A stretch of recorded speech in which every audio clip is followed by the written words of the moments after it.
Hi everyone, welcome back to my YouTube channel.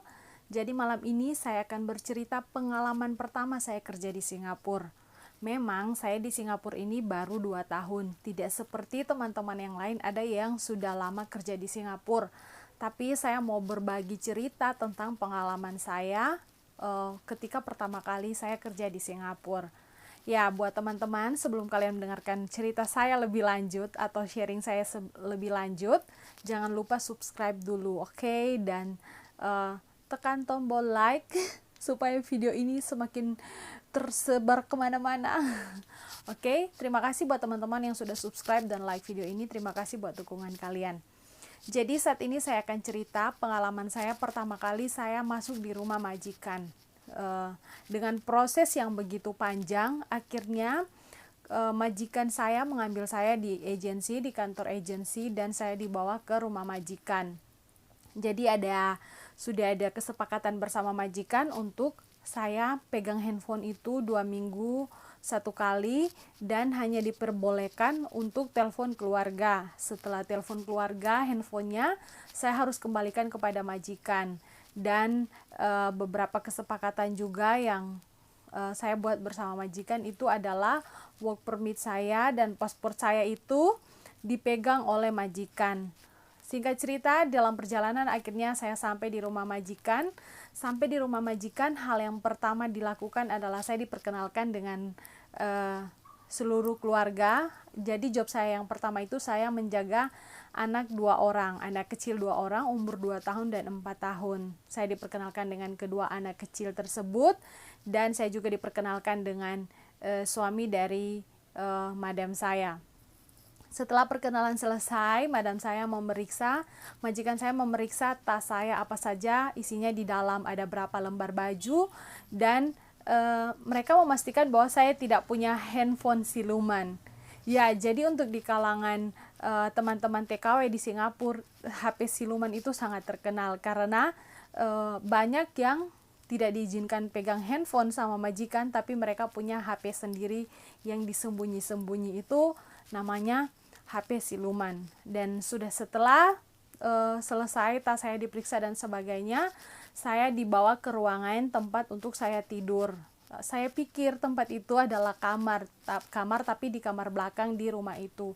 Jadi rumah majikan saya itu HDB, saya bingung bagaimana mau jelaskan, tapi rumahnya itu 2 kamar, 1 gudang, 1 toilet. 2 toilet, ada 2 toilet, jadi HDB. Saya dibawa ke ruangan saya di belakang, ternyata ruangan saya itu gudang. Jadi tempat saya tidur itu gudang, dan itu sangat pas, panjang dan lebarnya itu pokoknya pas-pas lah dengan badan saya. Jadi tas saya cuma bawa 6 potong baju, maksudnya 3 potong kaos, 3 potong celana pendek, dan baju untuk keluar itu hanya satu pasang. Dan tempat saya itu di gudang, dan saya masuk ke gudang, saya merapikan barang saya dikasih 1 kasur 1 badan, dikasih bantal kepala, dan saya dikasih kain yang kainnya itu kotor, kainnya itu berdebu, tapi saya terima dan it's okay, nanti saya cuci seperti itu. Hari-hari berlalu saya di rumah majikan. Pertama saya itu bukannya tidak pernah bekerja mengerjakan pekerjaan rumah, tapi saya sudah lama ngekos. Waktu saya di Indonesia itu saya sudah lama ngekos, sudah lama tidak tinggal di rumah, jadi istilahnya sudah tidak banyak mengerjakan pekerjaan rumah. Hari pertama saya bisa bertahan, hari kedua seluruh badan saya itu mulai sakit. Dan ada beberapa hal yang sangat mengagetkan saya, yaitu seperti harus sarapan yang biasanya saya tidak sarapan, dan di sini harus sarapan. Sarapannya apa? 1 butir telur rebus, 1 cup kopi, dan 2 slice roti. Hanya itu, tidak boleh makan lebih daripada itu. Dan saya mengikuti peraturan yang ada, mengikuti aturan yang ada di rumah itu, karena saya tinggal di rumah majikan. Dan ada hal-hal lain di majikan yang pertama itu. Bagi saya majikan saya cukup strict sih, soalnya saya itu tidak boleh keluar ke teras depan rumah. Nah, jadi ada satu peristiwa, saya itu lagi lap-lap balkon di luar, balkon di luar rumah, dan kain lapnya itu jatuh. Kain lapnya itu jatuh di lantai 1, jadi rumah majikan saya itu di lantai 8. Dan saya pergi ke lantai 1 untuk mengambil kain lap tersebut. Itu masih pagi, sekitar jam 6 lah, jadi di Singapura itu jam 6 pagi itu masih gelap. Dan saya kembali, dan waktu majikan saya bangun, karena di rumahnya ada CCTV, jadi saya kasih tahu sama majikan saya.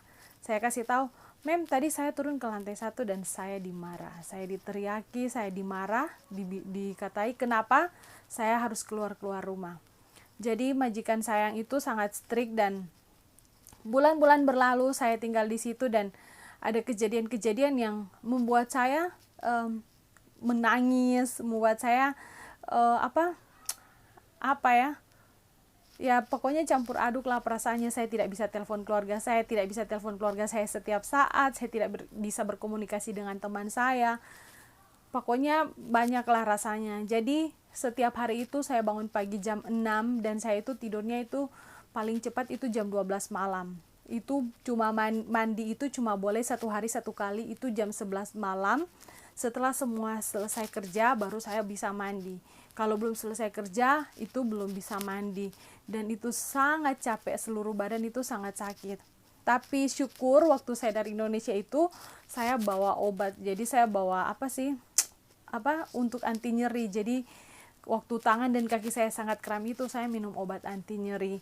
Dan hal-hal konyol, ada banyak sih hal konyol terjadi. Seperti misalnya saya ditanya kalau saya itu bisa tangkap cicak. Jadi ceritanya ada cicak kan. Jadi majikan saya ini takut sama cicak, dan saya disuruh untuk tangkap cicak tersebut. Dan saya tangkap cicak tersebut, teman-teman, tidak mungkin saya tangkap cicaknya itu seperti tepuk nyamuk kayak begitu. Jadi saya harus ambil sendal atau apalah, saya harus ditabuk atau apa sih namanya, pokoknya ditangkap lah cicaknya. Menurut versi saya yang saya lakukan itu benar. Tapi waktu saya tangkap cicaknya, apa yang dikatakan majikan? Katanya, "Kamu bisa tangkap cicak, kenapa kamu why you kill the lizard?" Kayak begitu. Kenapa saya bunuh dulu cicaknya? Itu bukan tangkap, tapi itu bunuh cicaknya. Dan yang paling parah, saya tidak boleh tidur. Jadi cicak itu lewat jam 1 malam waktu majikan itu pergi ke toilet. Saya disuruh bangun, disuruh tangkap cicaknya jam 1 malam, dan tidak boleh tidur sebelum cicaknya itu saya tangkap. Jadi ini hal yang sangat membekas bagi saya, karena maksudnya cuma masalah cicak dan saya bisa sampai sebegitunya.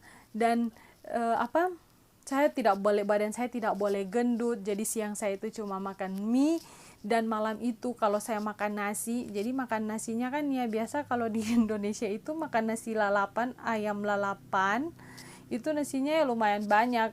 Dan di sini porsinya harus benar-benar berubah, dan nasinya cuma benar-benar sedikit seperti itu. Dan kalau misalnya saya tambah nasinya, saya dibully sama majikan saya. Katanya mau turunin badan, kenapa makanannya makan banyak sekali.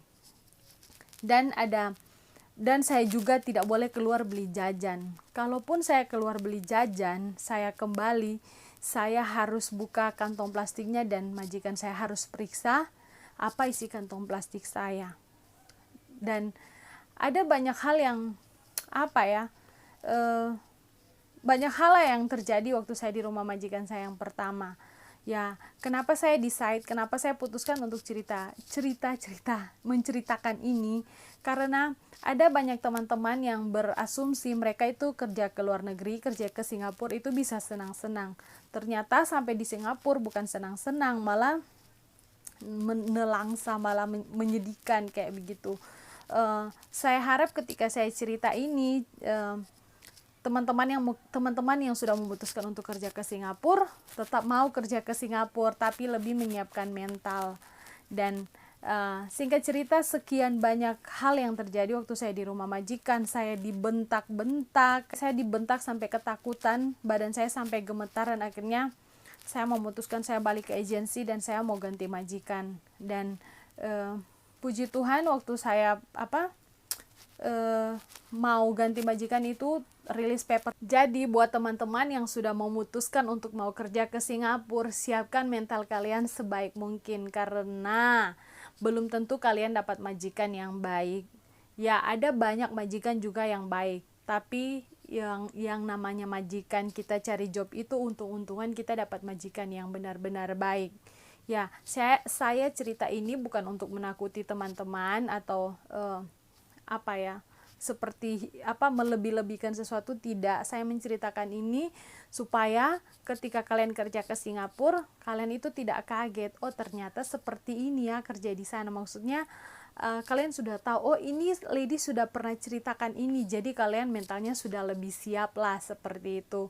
Dan kalian juga harus bisa bersabar selama masa-masa potongan gaji.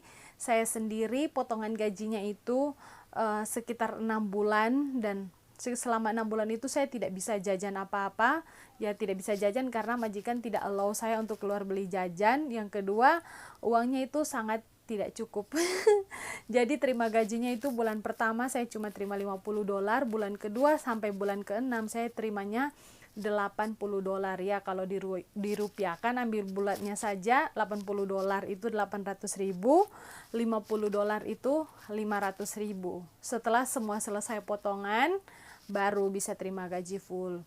Jadi buat teman-teman yang mau kerja ke Singapura, saya harap cerita saya tentang bagaimana saya di rumah majikan ini, cerita singkat ini bisa membantu teman-teman, bukan membantu ya, bisa memberikan informasi. Jadi teman-teman tidak tergoda dengan, aduh saya lihat profil picture-nya dia di sosmed bagus, dia bisa jalan-jalan. Ya, kerja di Singapura itu, kerja di Hong Kong, bahkan kerja di Taiwan itu tidak seindah foto profil yang kalian lihat di sosmed. Kalian bisa tanya sama teman-teman yang sudah kerja di luar negeri. Ya, jangan percaya sama profil picture yang bagus-bagus. Terima kasih sudah nonton video ini. Semoga sharing saya, cerita saya ini membantu teman-teman untuk menyiapkan mental sebelum datang bekerja ke Singapura. Kalau ada pertanyaan, kalian bisa tinggalkan di kolom komentar, dan saya akan jawab sebisanya saya. Bukan sebisa, saya pasti balas komentar kalian kalau ada pertanyaannya. Dan terima kasih sudah nonton video ini. Jangan lupa untuk di-share kalau ada teman, keluarga, kenalan kalian yang mau kerja ke Singapura, ke luar negeri sebagai TKW yang bekerja di rumah tangga. Jangan lupa share video ini supaya mereka ada informasi, oh ternyata kalau kerja ke Singapura itu seperti ini. Oke, maaf jika ada kata-kata yang tidak berkenan atau ada salah kata.